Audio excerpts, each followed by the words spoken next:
Anak ng Espiritu Santo. Amen. Magandang tanghali po sa bawat isa. Tanghali po. Tanghali po. Sabi ng magandang tanghali. Magandang tanghali po. Happy Easter po. Happy Easter po. Ligayang Pasko lang. Pagkabuhay. Buhay ba kayo? Oo, yung buhay, pumapalakpak na. Amen. Sige po, palakpak po. Sige pa ho. Sige pa ho. Sige pa ho. Sabihin nyo. Alive, alive, alive po. Tayo. My Jesus is alive. Alive forevermore. Alive, alive, alive forevermore. My Jesus is alive forevermore. Sing hallelujah, sing hallelujah. My Jesus is alive forevermore. Sing hallelujah, sing hallelujah. My Jesus is alive. Buhay! Buhay, buhay, buhay kailanpaman. Si Jesus ay buhay.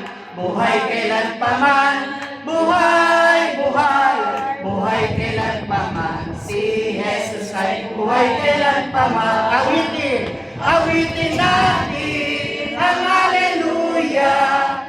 Si Jesus ay buhay kailanpaman. Awitin natin ang hallelujah. Si Jesus ay buhay. Si Jesus ay buhay. Si Jesus ay... Ano po si Jesus? Buhay! Amen! Palakpakan po natin ang Panginoon. Sige po. Una-uni.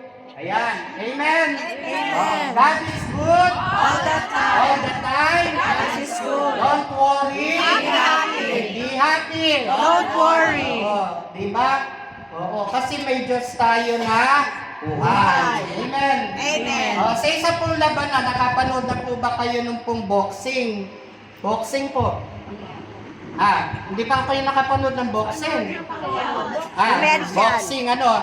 Oo. Ilan po ba naglalaban sa boxing? Dalawa. Ano?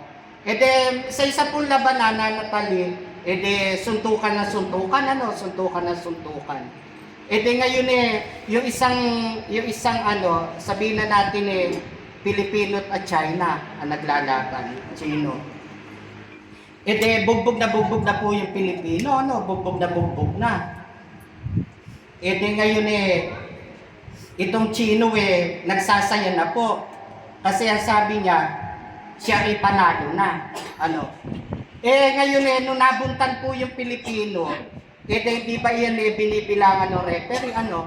Ngayon, pero pagka yung bilang, ikaw gumalaw, ibig sabihin, kaya mo pa na lumaban. Amen? Amen.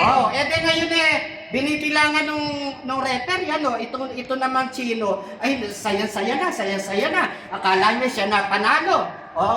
Ngayon biglang tumayo yung Pilipino, ano? Tumayo. Ngayon takbo yung Pilipino, takbo. Hiningal si Chino. Hiningal. Nung ngayon hiningal, Ate Bubot, biglang binuntan ni Pilipino yung Chino. Ngayon bulagta. Ngayon nung binibilangan ng referee, hindi na gumalaw si Chino. Ngayon, sino ang nagsasaya? Pilipino. Yung Pilipino na akala ni Chino ay talo. Amen. Amen. Bakit ganun? Akala ni Satanas panalo na siya. Sa labanan. Akala ni Satanas, panalo na siya. Buntal na si Kristo.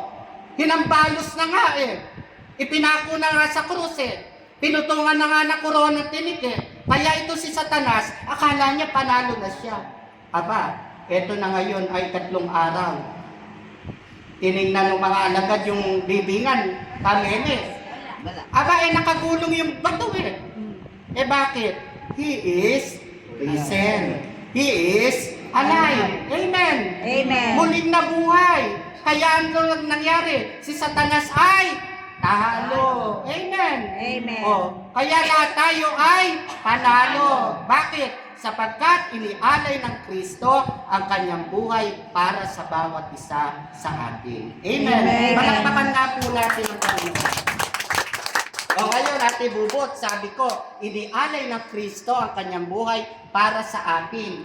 Bakit? May isang dahilan eh. Ano yung dahilan na yan? Tayo ay kanyang, Liligtas. ano po? Tayo ay kanyang, bakit inialay ang buhay? Tayo ay kanyang, ano, sister? Pinubos sa kasalanan. Sinubos. Ano pa? Ate Bubot, tayo ay kanyang, ano po, nanatali? Lakas nyo. Mahal. Amen. Palangkakan nga po natin ang Panginoon.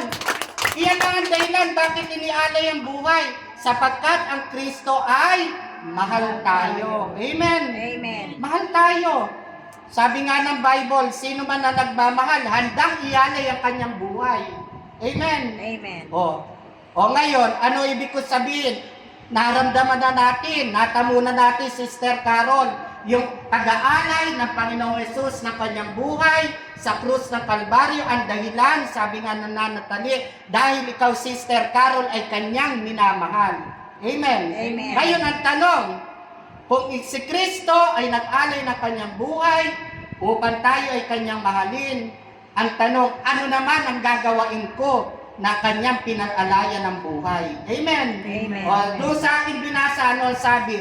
Dalawang bagay ang dapat dating gawin, tayo mga inaalayan ng buhay. Una, sabi ron, mahalin mo siya ng buong mong puso, ng buong mong isip, ng buong mong pagkatao. Amen. Amen. Minahal tayo ng Kristo, kaya dapat mahal din natin siya. Amen. Amen. O, paano ba natin mamahalin ng Kristo? O, paano? Sagot. Pagdarasal. Kabilang ako. Lamamit na. Dito nga. Lipat. Sige. Paano? Paano nyo sasabihin na, Lord, I love you? Sige nga. Paano, Nanatali? Pag-aalay ng Santo Rosario. Pag-alay sa Rosario, ano pa po? Yan pa. Tita Nix, paano mo malala? Sinasabi mo, mahal mo ang Kristo. Ng buong puso, ng buong isip, buong pagkatao. Paano? At yan. Pangalain mo yung kapwa. Yes, very good. Ako patatalino ng anak ng Galaya. Amen. Pagka sinabi mong mahal mo ang Kristo, mayroong ikalawang utos. Ano yung ikalawang utos? Mahalin mo ang kapwa mo. Amen. Oo. Pagka mahal natin ang kapwa natin, doon natin na ipadadama ang pag-ibig natin sa Panginoon. Amen. Eh kahit tayo rosaryo na rosaryo, kung yung ating puso puno naman ng galit, puno naman ng hinanakit, puno naman ng sama ng loob, useless. Hindi natin mahal ang Panginoon. Pero kahit hindi ka nagro-rosaryo, tandaan niyo sinasabi ko, kahit hindi tayo nobena na nobena, pero ang puso mo punong-puno ng pag-ibig sa asawa mo, Sa mga anak. amen? Amen. Kahit na sanggero, kahit babaero, kahit na lahat ng iro nandyan, pero yung pag-ibig at pangunawa nandiyan pa rin. Kapatid, mas the best ka sa harapan ng Panginoon. Yung anak mo na pasaway, sanay mo unawain, dahil sa pag-ibig mo sa Kanya, pag-ibig mo sa Panginoon, kapatid, mas the best yan kaysa sa mga ritual na ating nakagisnan. Amen. Amen. Paunlarin natin ang pag-ibig sa kapwa. Oo. Itong asawa ko, lagi kong lagi kong pinagsasabihan akalain mong gigil na gigil at lahat ng mga sasakyan nagbabagal ka ng presyo. Ito kang si, Victory. hindi na ako magbanggit ng isang linya, no? Isang bus. At nag-post ba naman sa social media? At tinitira yung bus company na yan. Ako, pakiburan mo nga ako. Sabi kong ganyan. Bakit?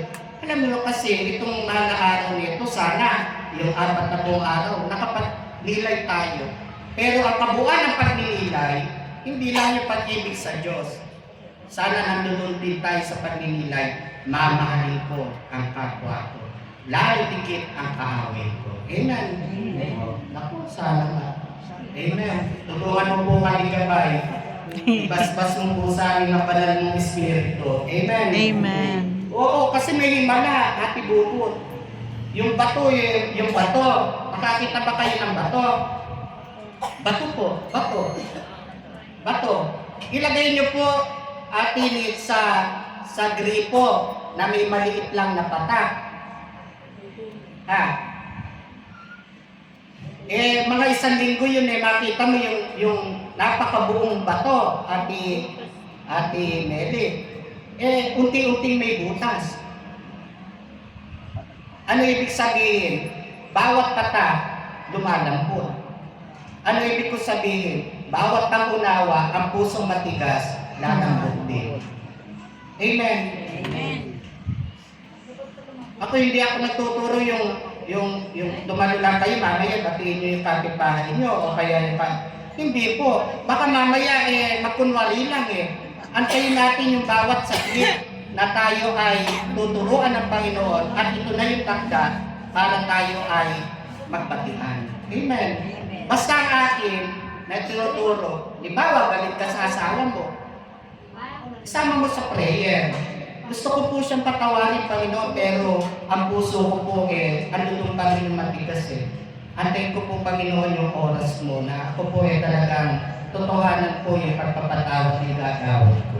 Ganun po. Sama niyo sa prayer.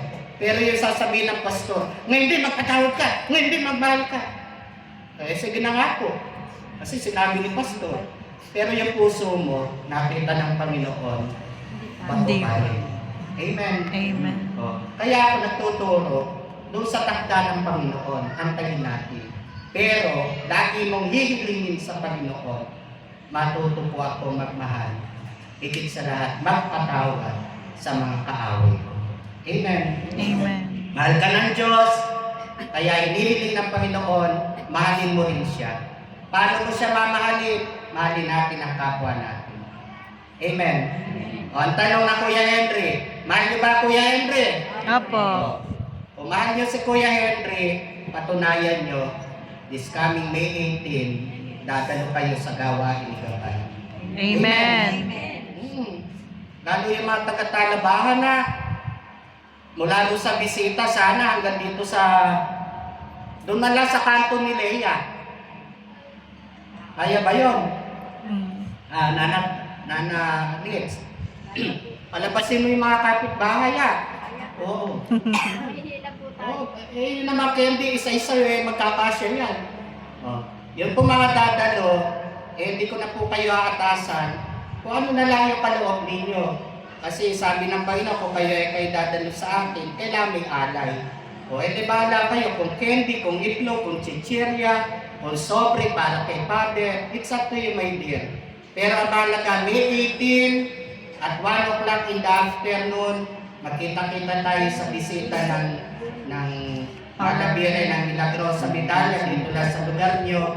Tayo magsama-sama, ipagdiwang natin ang ika-36 na taong anibersaryo ni Santo Niño Gabay. Amen. Amen. Yan lang po sa ngalan ng Ama na ng Espiritu Santo at nag-i-Easter po sa bawat isa.